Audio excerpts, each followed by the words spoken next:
Hi hello नमस्कार, मी सुजाता तुम्हा सर्वांचं माझ्या या नवीन ब्लॉगमध्ये स्वागत करते। तर आज आहे महाशिवरात्र आणि सर्वांना महाशिवरात्रीच्या हार्दिक शुभेच्छा। सो महाशिवरात्रीनिमित्त आम्ही जाणार आहोत आमच्या इथे गावाजवळ 25-30 किलोमीटर अंतरावरती वाल्मिक क्षेत्र आहे तिथे। सो आमच्या घरातल्या अगोदर सकाळी गेलेली, त्यामुळे आम्ही दुपारी जाणार आहे। वरचा क्लास सुद्धा आहे, तर 12 वाजता क्लासवरून आल्यानंतर मग आम्ही जाणार आहे। सो हा ब्लॉग आहे तर तुम्ही शेवटपर्यंत नक्की बघा, कारण की वाल्याचा वाल्मिक कसं झाला ते ठिकाण हे आहे आणि महाशिवरात्रीला तिथली जत्रा असते, तर ती जत्रा वगैरे तिथलं तुम्हाला सगळं मी दाखवणार आहे। वरत क्लासवरून आल्यानंतर आणि मामासुद्धा तोपर्यंत आले दुपारपर्यंत 12-12:30पर्यंत। सो मग ते दुकानात येऊन थांबले आणि मग वरद मी आणि आहो 2 व्हीलरवरून निघालेलो आहोत। आम्ही घरी गेलो, तयारी केली आणि आता या ठिकाणी आम्ही 3 जण बाईकवरून चाललेलो आहोत वाल्मिकला। आम्ही मागच्या वर्षीसुद्धा वाल्मिकला गेलो होतो, पण त्यावेळेला पिल्लू अगोदर त्याच्या आईबाबांबरोबर जाऊन आला होता आणि मी आणि आहोस गेलेलो। सो आता आम्ही 3 जण चाललेलो आहोत आणि हा रस्ता तुम्ही बघू शकता, ॲक्च्युली खूप घाटाचा रस्ता होता डोंगरातून, कारण की वाल्मिक हे वर डोंगरावरती आहे आणि जाताना खूप जंगल टाईपमध्ये रस्ता पण आहे आणि वरती गेल्यावरती पवनचक्क्याही भरपूर आहेत। पुढे तुम्ही निसर्गाचे व्हिडिओज मी जे केले आहेत पवनचक्क्याचे वगैरे तेही तुम्ही बघू शकता।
इथे वरती पठारावरती आल्यावरती भरपूर अशा पवनचक्क्या होत्या।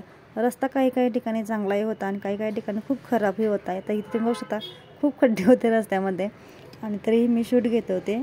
वाल्मिक हे डोंगरावरती असून तिकडे खूप गर्दी नसते शक्यतो, फक्त आजच्या दिवशी तिकडे भरपूर गर्दी असते, कारण की आज तिकडे जत्रा असते आणि महाशिवरात्रीनिमित्त सर्वजण लोक तिकडे येतात, त्यामुळे आजच्या दिवशी तिकडे भरपूर गर्दी असते। आज त्या ठिकाणची जत्रा असल्यामुळे तिथे बसेसही सोडलेले असतात एक्स्ट्रा, प्लस स्वतःच्या गाडीने भरपूर लोक येतात आणि ॲक्च्युली सगळ्यांचं श्रद्धास्थान असं आहे वाल्मिक क्षेत्र।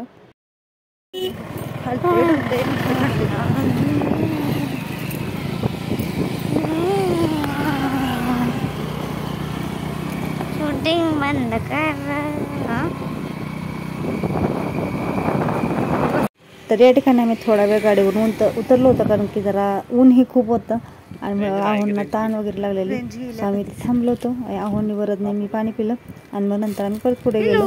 ॲक्च्युली तर जवळ आलो होतं, पण थोडा वेळ रेस्ट घेतली आणि मग गेलो। इथे बघू शकता तुम्ही बससुद्धा आलेले आहे। ॲक्च्युली इकडे जास्त गाड्या नसतात, पण आजच्या दिवशी भरपूर गाड्या तुम्हाला बघायला भेटतील। आता या ठिकाणी आपण पोहोचलेलो आहोत। श्री क्षेत्र वाल्मिकी पानेरी गावाजवळ आहे हे, आणि पानेरी गाव हे ढेबेवाडीपासून 25 ते 30 किलोमीटर अंतरावर असेल आणि ढेबेवाडी हे कराडपासून 25 किलोमीटर अंतरावर आहे। म्हणजे जर तुम्ही कराडवरून नसेल तर तुम्हाला 60 ते 70 किलोमीटरचा अंदाजे प्रवास करावा लागेल। आता इथून 1 किलोमीटरच आत राहिलेला आहे, म्हणजे थोडंच राहिलं आहे, पण इथून रस्ता आहे तो खूप कच्चा आहे, त्यामुळे इथून खूप स्लोली आणि सावकाश जावं लागतं। 4 व्हीलर असल्यावर तर खूपच सावकाश जावं लागतं। वाल्याचा वाल्मिकी कसा झाला ॲक्च्युली याची एक स्टोरी आहे आणि जी मला माहिती आहे तशी मी ॲक्च्युली तुम्हाला सांगण्याचा प्रयत्न करेन, कारण की आज ह्या यात्रेला इथे भरपूर जण येतात, म्हणजे वाल्मिक ऋषींचं दर्शन घ्यायला येतात।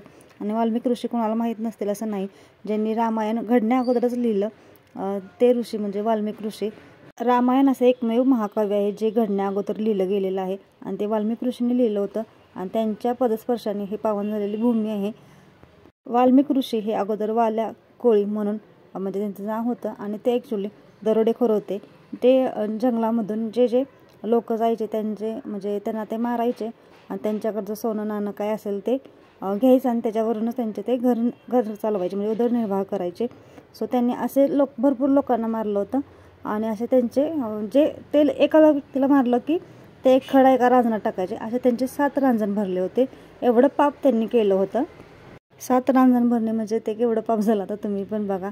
आणि मग एक दिवस त्यांना ॲक्च्युली नारद मुनी भेटतात आणि ते नारद मुनींनाही मारणार असतात. तोपर्यंत नारद मुनी म्हणतात, तू जे हे काम करतोयस ते ॲक्च्युली खूप मोठं पाप आहे, तुला माहिती आहे का?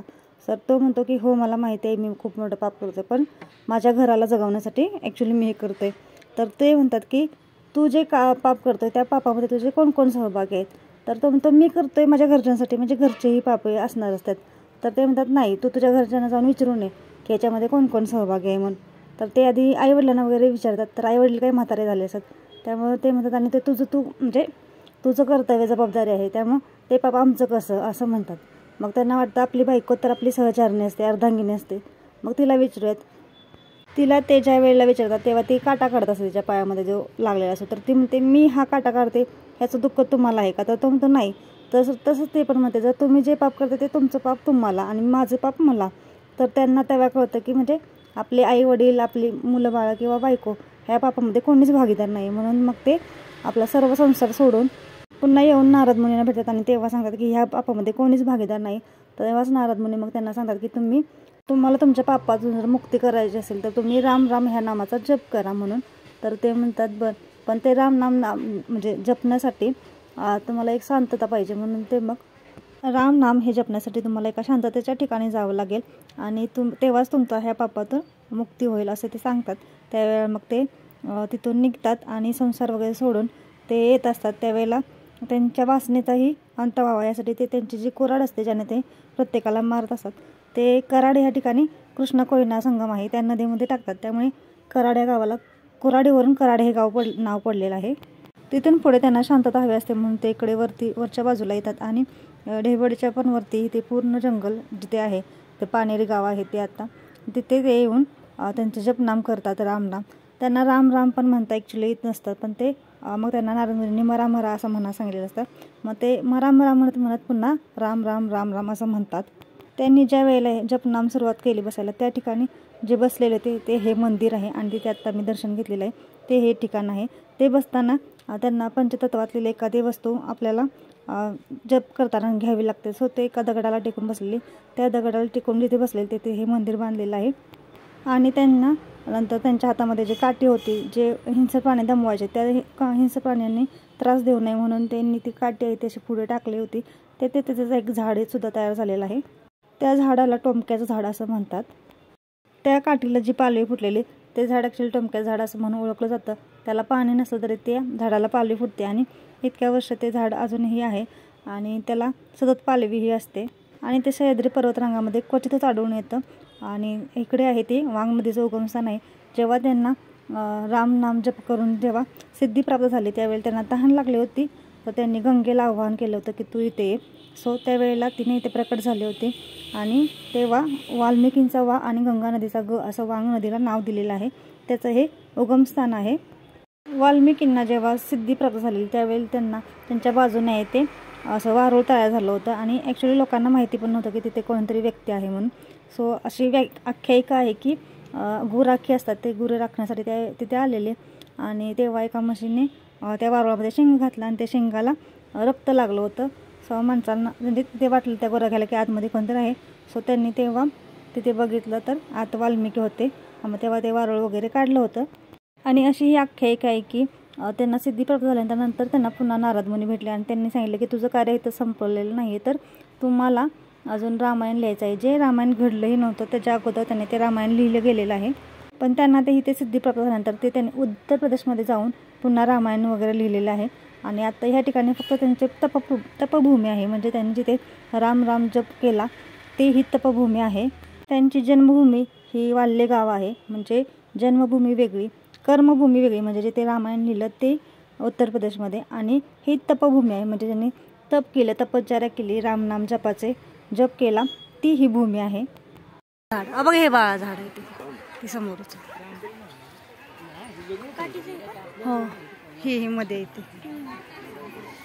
भरपूर दगडा वाढलेत, काही पसरवलेत. आता या ठिकाणी सर्व ठिकाणी दर्शन घेऊन झाल्यानंतर आम्ही ते टोमक्याच झाड आहे तिथे आलेले आणि ते ॲक्च्युली एकावर एक लगोरी मांडतात. त्याला संसार मांडणे असं म्हणतात. काही म्हणतात की संसार मांडल्यामुळे आपल्या इच्छाही पूर्ण होतात वगैरे. प्रत्येकाच्या आख्यायिकेनुसार जे जे लोकांनी ऐकलं तसं ते बोलत असतात. सो इथे समोर हे झाड आहे आणि या साईडला सर्व ठिकाणी तुम्ही बघू शकता दगडे आहेत आणि प्रत्येकजण इथे स्वतःचा संसार मांडत असतं, म्हणजे लगोरी मांडत असते. सो इथे मी पण आता मांडत आहे.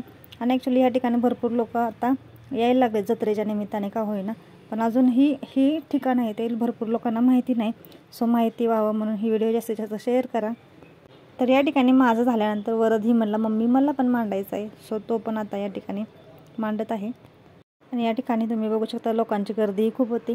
ॲक्च्युली ह्याच्यापेक्षाही मंदिराकडे खूपच गर्दी होती, खूप मोठी लाईन होती म्हणजे दर्शनासाठी. आणि आम्ही ॲक्च्युली दुपारी आलेलो, तर दुपारी येण्या अगोदरही सकाळपासून खूप गर्दी होती असे तिथे लोक म्हणत होते. महाशिवरात्रीला का होईना पण ॲक्च्युली या ठिकाणी भरपूर लोक यायला लागलेले आहेत. जसं जसं लोकांना कळलं तसं तसं ॲक्च्युली गर्दी वाढत गेलेली होती. म्हणजे ह्याच्या अगोदरही आम्ही यात्रेला जातो त्यावेळेला एवढी काही गर्दी नव्हती, पण आत्ता अलीकडे गर्दी वाढत चाललेली आहे. वाल्मिकी ऋषींच्या कथेवरून एवढं तरी समजतं की जर एक दरोडेखोर वाल्याचा वाल्मिकी होऊ शकतो, एवढा मोठे रामायण लिहू शकतो महाकाव्य. सो म्हणजे कर्म आहे आणि रामनामाचा जप आहे. सो आपण ही एक सामान्य माणूस असलो तरी आपलं कर्म चांगलं ठेवलं पाहिजे आणि चांगली व्यक्ती बनलं पाहिजे.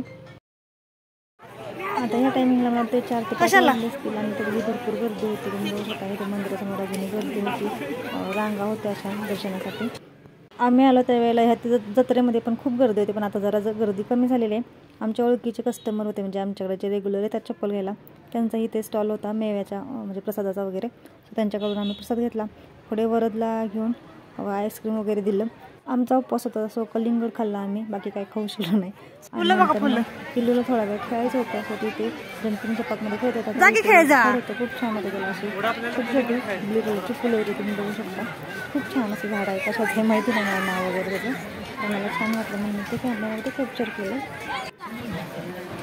एवढ्या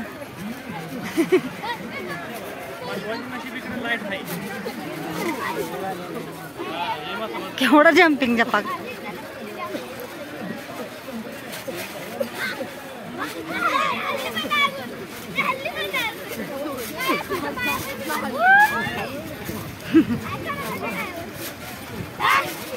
हळू तुटल, तुटल. दर्शन घेऊन झाल्यानंतर आता आम्ही तिथून निघालेलो आहोत. तिकडे जाताना खूप ऊन होतं त्यामुळे स्वतःला कॅम्परती होतं, प्लस तिकडे धूळ पण भरपूर होती. त्यामुळे केस तर माझे खूपच ड्राय झाले होते. आणि आता मी परत निघालेलो. तुम्ही पुढे बघू शकता गाड्या आहेत, बस आहे, डुगडुग आहे, प्लस 4 व्हीलर पण आहेत. इथून येताना आम्हाला आमच्या गावाजवळच सळवेच्या ठिकाणी बाळमामांचं मंदिर झालं आहे, तिथेही जायचं होतं. कारण मंदिर झाल्यापासून आम्हाला जायची इच्छा आहे पण आम्हाला वेळच भेटत नव्हता. सो म्हटलं आज आपण आलोच तर इकडे जाऊयात. आणि आम्ही येताना दुसऱ्या रस्त्याने आलो आणि जाताना दुसऱ्या रस्त्याने जाणार आहोत, म्हणजे तिकडे आम्हाला जाता येईल. सो तिकडे जातानाचा ही व्ह्यू खूप छान आहे, तुम्ही पुढे कंटिन्यू बघा.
तर इथे आम्ही पोहोचलेलो आहोत. तिथे बाळमामांचं मंदिर आहे.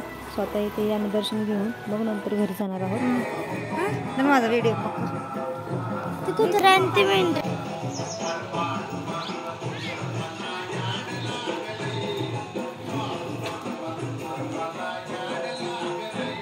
बाळमामांचं हे मंदिर आहे ते त्यांच्या भक्तांनी बांधलेलं आहे. खूप छान असं निसर्गरम्य ठिकाणी असलेलं हे मंदिर आहे. खूप छान याचा ड्रोन व्ह्यू होता, ह्यांनी आमच्या शूट घेतलेला आहे. ते पाहायचं असेल तर अमृतवेल मराठी या चॅनलवर तुम्ही जाऊन नक्की पाहू शकता. वाल्मिक ऋषींची जी व्हिडिओ टाकलेली आहे त्या व्हिडिओमध्ये शेवटी या व्हिडिओ म्हणजे तिथलंही ड्रोन शूट त्यांनी घेतलेलं आहे तेही टाकलेलं. खूप छान असे व्हिडिओ झालेले आहे. बाळमामाच्या मंदिराच्या बॅक साईडला इथे ही पिंड होती. सो आज महाशिवरात्री होती. सो इथं आम्ही दर्शन घेतलं आणि त्यानंतर निघालेलो आहोत घरी जाण्यासाठी. घरी जाताना मामांचा कॉल आला की दुकानामध्ये कस्टमर आले. सो आधी दुकानातच गेलो होतो डायरेक्ट. मला पण अर्जंट ब्लाऊज आलेलं एका लेडीचं कस्टमरचं, ते उद्या द्यायचं होतं. तर मी ते पण कट करून वगैरे घरी कटिंगला घेतलं होतं. आणि ह्या ठिकाणी ही वाल्मिकची ड्रोन व्हिडिओ शूट केलेला आहे. कसं वाटतंय ते कमेंटमध्ये नक्की सांगा.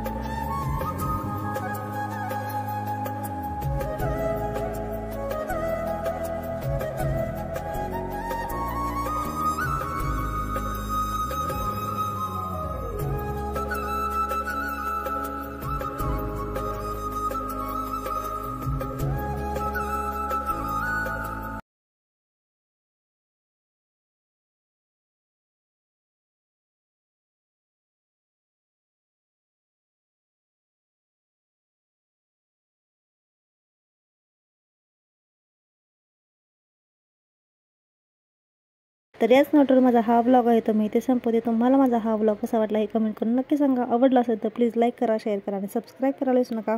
Thanks for watching.